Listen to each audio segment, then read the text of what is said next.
안녕하세요. 김비트의 코인 신종기입니다. 데일리 영상 시작합니다. 당신은 가장 긴 비트코인 하락장에서 살아남았다. 축하한다라는 말을 전하는데 여러분 축하드립니다. 보시면 이 빨간색 아래로 내려갔을 때가 하락장이었고 그 다음에는 반등장 및 상승장이었다라고 정의를 하고 있어요. 이거에 대한 정의는 사실 사람마다 다 다르기 때문에 이 영상을 보시면서 아직도 하락장인 것 같은데라고 하시면 그것도 맞을 수 있어요. 그러니까 정답은 사실 없는 건데 이 내용에 의하면 어쨌든 제가 항상 드리는 말이 X축 기간에서 어디와 어디를 찍냐에 따라서 이게 하락장인지 상승장인지 반등장인지 다르다라는 얘기를 하는 건데 결과적으로 거시적으로 봤을 때 다음 사이클까지로 보면 신저점을 찍을 확률은 매우 낮고 따라서 하락장은 끝났다라고 보고 있는 것 같습니다. 그런 부분에서 공감을 하고 있고 저도 일단 축하를 받고 싶고 여러분도 축하를 드리고 싶어요. 첫 번째 비트코인 현물 ETF가 향후 이제 2달 내에 시장에 출시될 것으로 예상한다. 이유는 다음과 같습니다. 특히 비트코인 현물 ETF와 관련하여 SEC에 대한 그레이스케일의 승리 이후 이 사람의 기대와 일치한다라는 건데 이 사람이 유튜버인데 한 11만 유튜브 가지고 있고 이 사람 따르는 사람도 굉장히 많아요. 첫 번째 비트코인 현물 ETF 신청의 최종 마감일이 이전에 모든 현물 ETF가 승인될 것으로 예상된다라는 거고 캐시 우드의 아크 인베스트먼트는 비트코인 현물 ETF 마감일을 가장 빠른 1월 10일로 정했다. 그러니까 1월 10일 전에는 ETF 될 것 같다라는 얘기를 하고 있는데 블랙락 CEO인 레리 핑크가 이제 비트코인의 금융 환경을 재편할 것이라고 주장한다라는 건데 이거에 대해서 좀 얘기를 드릴게요. 이 사람이 저는 좀 이 사람 따라가는 거 좋은 것 같아요. 개인적인 의견인데 21년도까지만 해도 그 불장에서 비트코인은 별로다라는 얘기를 해서 결국 별로 이 사람 말이 맞은 것처럼 떨어졌어요. 그리고 지금은 좋은 얘기만 하고 있어요. 그래서 길게 봤을 때는 이 사람이 어느 정도 하는 말이 방향성을 제시한다고 생각을 해요. 반대로 JP모건 같은 경우에는 회장이 그때 아마 체이스인가 이름이 그랬던 것 같은데 하락장에서는 상승을 외치고 상승장에서 그러니까 하락장에서는 별로라고 상승장에서는 좋다고 했거든요. 그래서 약간 고점에서 물리기 하고 약간 그런 게 있었는데 반대로 약간 레리 핑크는 진짜 미국 정부도 2008년 금융 위기 때 블랙락에다가 이제 어떻게 앞으로 해야 되냐라는 조언을 얻을 만큼 큰 회사이고 그 회사의 CEO인 만큼 무게감을 가지고 좀 올바른 방향을 얘기해 주는 것 같아요. 다음 비트코인 강세장에서는 훨씬 더 미친 상황이 될 것이며 그 이유는 다음과 같다. 이렇게 얘기가 나와 있는데 개인적으로는 첫 번째 거는 좀 아닐 수도 있어요. 왜냐하면 비트코인을 거래소로 보내는 건 언제든 가능하기 때문에 큰 의미를 두지 않는 게 좋은 것 같다라는 건데 두 번째 현물 ETF와 다가오는 비트코인 반감기 그리고 연준의 금리 인하와 양적 완화 시기 등등이 이제 맞물릴 거라는 예상은 누구나 할 수 있잖아요. 일단 반감기 정해진 거고 ETF도 이제 블룸버그에서 이따 나올 텐데 자료가 90% 이상 내년에 될 거라고 보고 연준의 금리 정책도 인하될 가능성이 높다라고 보고 그때 또 QE를 할 거고 이제 이런 것들이 정해진 약간 뉴스와 같은 건데 그러한 상황은 사실 이제 앞으로는 우리가 떨어질 거다 오르다에 대한 그런 시장의 방향의 문제가 아니라 시간의 문제라는 게 맞는 것 같아요. 결국은 올 시장이니까 이러한 이 세 가지만 보더라도 근데 저는 추가적으로 한 가지 더 드리고 싶은 말씀이 있어요. 우리가 방금 보시면 앞에 자료에서 봤다시피 이 빨간색 기간이 압도적으로 이번이 많았어요. 따라서 저는 다음에 엄청 크게 상승할 수 있다고 생각을 해요. 이 기간이 길었던 만큼 사실 상승이 컸거든요. 그래서 이번에도 그렇게 될 것 같다라는 얘기를 드리고 싶습니다. 블룸버그 분석가들은 아크와 21 쉐어스의 현물 비트 ETF의 최근 신청서 업데이트가 일반적으로 ETF 승인이 진행될 때만 발생하는 SEC와의 건설적인 대화를 의미한다라고 얘기를 했고 이 사람들은 이제 1월 10일쯤 SEC가 승인할 확률이 90%라고 말을 한다. 블룸버그가 사실 전 세계에서 가장 큰 금융 관련된 그 뉴스 업체니까 제일 맞습니다.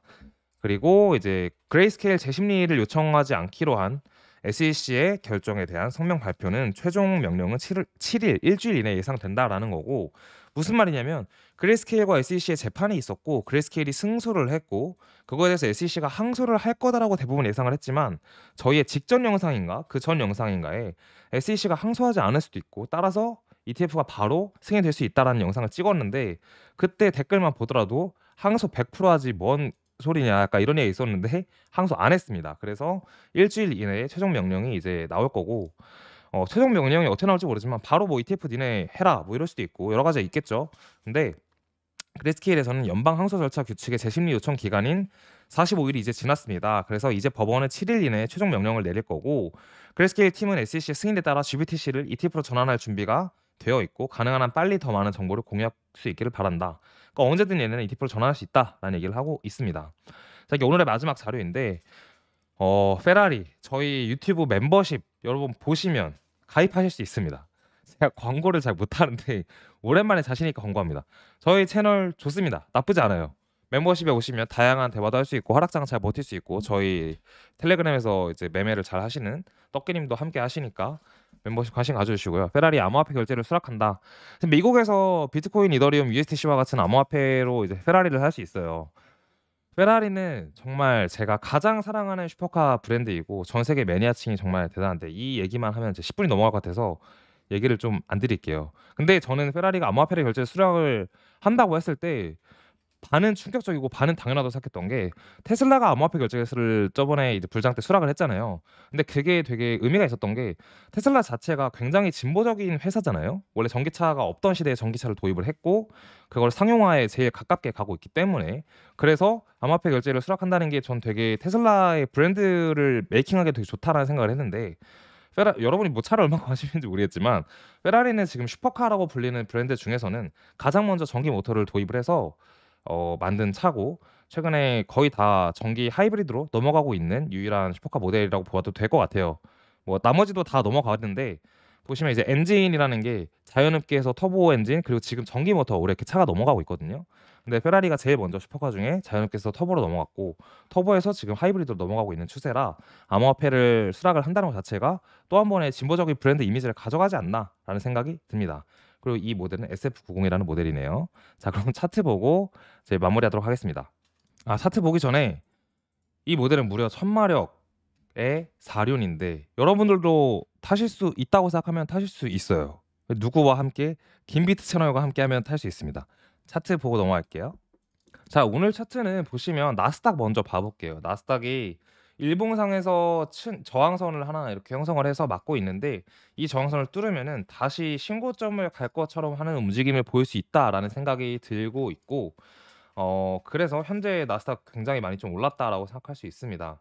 그리고 금을 잠깐 보면은, 금이 이제 지난 금요일 날 이제 주말에 쉬었으니까 장이 금요일 날 3.4% 올랐는데, 금과 비트 시총을 비교했을 때 거의 금이 약 2배 정도예요.